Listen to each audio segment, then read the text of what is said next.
Good morning and Merry Christmas. Yesterday I put together this little compilation of videos that we've been taking ever since we got the property out of the Atomic Ranch. And it pretty much goes through everything about what we've done so far as the excavation goes. So I hope you enjoy, and I'll just be doing my little commentary about what we've been up to.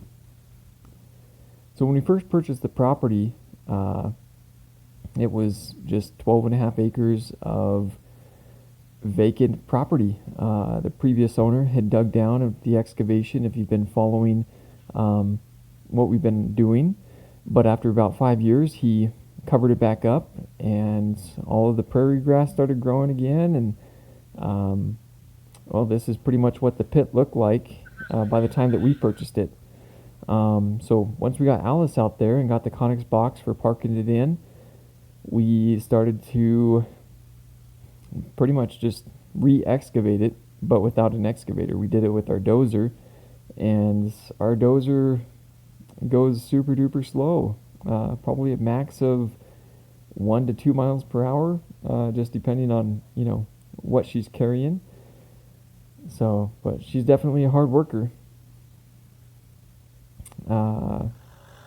So yeah, the dozer is an Alice Chalmers HD 6G, weighs about 24,000 pounds. The front loader bucket carries just a little over a yard of dirt, and also on the back it's got a hydraulic ripper, as you can see in this video. But when we initially started our excavation, we were just going back and forth, filling up the front loader bucket, and we'd carry it out, dump it, turn around, and do it over and over again. Probably hundreds of passes back and forth.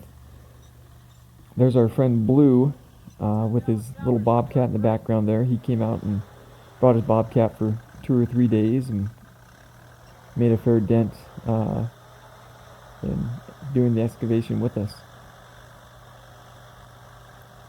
Yeah, Alice, she's a champ. She definitely pushes the dirt really well. When we first got Alice, we weren't sure exactly how to operate her, and so we just had to learn by trial and error. But after operating Alice for the past 2 years, I gotta say, me and Brian are very proficient, almost to the point of maybe being considered a professional Alice Chalmers operator. So right here, we didn't really know how to maximize our bucket loads when we first got her, and so you can see it's only halfway full. But we also didn't know how to get an even load of dirt in that front loader bucket without making a huge pile in front of us. So whenever we'd drive over that pile, if you didn't use a little bit of finesse, you definitely slam down on the other side. So this is us making our kind of stab down at the blast lock. You can see the blast lock there in that left side. What we'd have to do is, the dirt was so hard that we'd back down the ramp, put the rippers down, rip the dirt, and then turn around and use the loader bucket to pick up all that dirt and take it out. There's our friend Blue. He could only load up his bucket so much because it was really actually pretty dang steep going down in there. So if he loaded it too much, he couldn't back out. But that's probably, oh, here we go. We got my friend Justin going down there and kind of give us a little perspective of how much of the blast lock is exposed. So from the top of the blast lock down to the opening where the long cableway used to meet up was about 6 feet. So right there, we're getting super close. We were pretty excited at that time. So here's Brian slowly making his way down, and yeah, eventually we exposed that, probably the top 2 feet of the 10-foot opening. And the previous owner, when he got in there, like I said, he left it open for 4 or 5, maybe 6 years, and eventually he backfilled it but before he backfilled it, it was really nice of him actually. He put railroad ties and then a layer of 2-inch insulation and then some sheet metal in front of that. So we're using the steel circular saw to cut through there. Those steel circular saws, they work great. We use those at work. This is our personal one, but they just go and go and go. They'll cut through anything if you maintain it the right way. The guy in the blue with that vest on, that's our friend Justin. He's also a firefighter with us. We all get to work together. And yeah, so we cleared out the foam insulation as well as the sheet metal. There's me with the Makita 6401 chainsaw. Got a 20-inch bar on there. Man, I gotta say, cutting through railroad ties, that seriously messes up your chains. So I was wishing when I was cutting through this that I had purchased a more high-end chain with the carbide teeth. It would have worked a lot better. So yeah, that was the size of our initial opening going into the control center. And right there you can see some of the original conduits that would have led into the long cableway. But after this, we ended up getting, we had already purchased some air packs from a public surplus website up near Prescott, Arizona.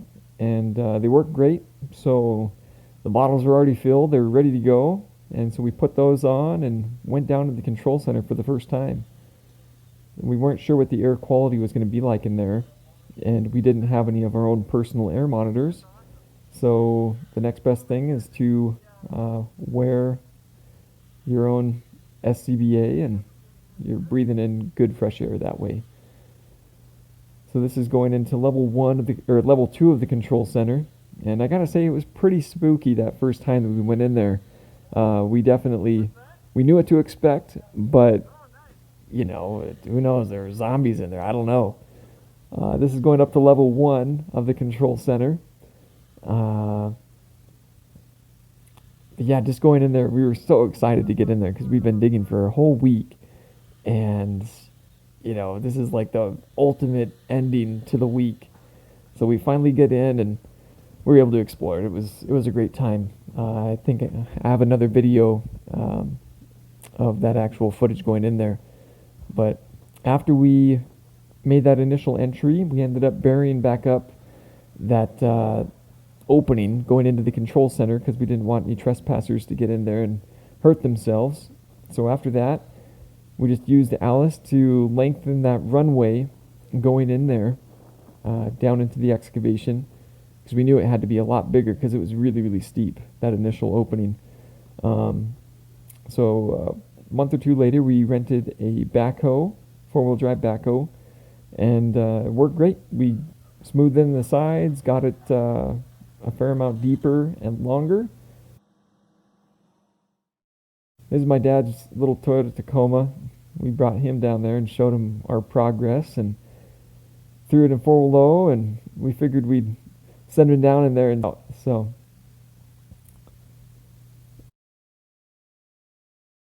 if you look at it now, it's probably twice as wide and at least twice as long. The whole runway is probably a football field's length now.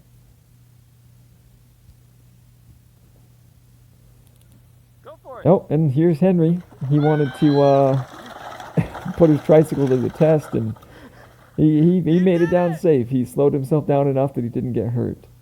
And then a couple months later, we rented another piece of heavy machinery. This is a Kobelco SK210. This one weighs about 50,000 pounds, if I remember right. But yeah, when we started renting the excavators, that was a game changer because, as you can see, the excavator can turn around much faster, and it can, get the dirt out of the excavation area within about 15 seconds. There's a 15-second turnaround time. With Alice, to get 1 yard of dirt out of the excavation pit, it was about a 4-minute turnaround time. So this exponentially uh, hurried up the process. But we just start at one side of the pit, work around, and throw the dirt out of the pit, make a big pile, and then Alice would come along, and either me or Brian would go and push that dirt away from the excavation. So here we are over at the opening going into the decon room. As you probably know, that's where the long cableway would have met up with the decon room. All of the Arizona sites had the long cableway taken out just as part of the decommissioning process. Over in Kansas and Arkansas, they kept those long cableways in. There we are, just doing a little pan shot. We got the Quonset hut up at this point. Also over in that northeast corner is that 100,000 gallon soft holding tank for flooding the missile silo with if it were to launch. So we used the excavator to get out a majority of the dirt out of that 100,000 gallon soft water tank. A few months later, we ended up renting another piece of heavy machinery. This is an Kobelco SK140. I think that one weighs about 40,000 pounds. So it's, a little smaller than our other unit, but we were able to get a lot done with it. That one was nice because it had a push blade in the front, so you could actually do a little dozer work with it. But yeah, we just were going back and forth all around the pit, getting that dirt out of there. This is down at the bottom of the excavation, down near the blast lock. And actually on this unit, it stunk because we damaged that front hydraulic ram when we were sticking it down into that hole, that opening. It damaged the ram and damaged it to the point that we had to pay about $5,700 to fix that one. But hey, that's part of the journey, and that's okay. So it's been a lot of fun. So yeah, hope you enjoyed this little segment. I'll work on getting the next segment out, which brings us up to speed to December 2020. So thanks for watching.